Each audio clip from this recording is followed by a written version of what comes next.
دوشنبه در قطار شهرهای قرار گرفت که شرایط زیست در آنها در جهان ارزان‌تر است. این معلومات از ریتینگ بین‌المللی Cost of Living Index by City 2026 گرفته شده است که در پلتفرم تحلیلی نامبیو نشر شده است. در رویخط جهانی پایتخت تاجیکستان مقام 437 را قرار گرفت که آن را به یکی از شهرهای دسترس‌ترین برای زندگی در جهان تبدیل داد. با اطلاع ریتینگ ایندکس ارزش شرایط زندگی در دوشنبه 28/6 قسم می باشد.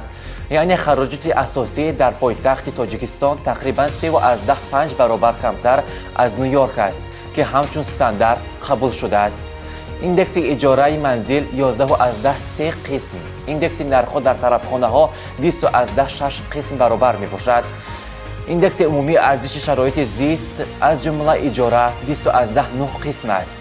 این نشان می‌دهد که سرباری به بودجه عائله نسبتاً کم است. پردفین حب هنگام دردسر، درد بوم و دندان‌ها توصیه داده می‌شود.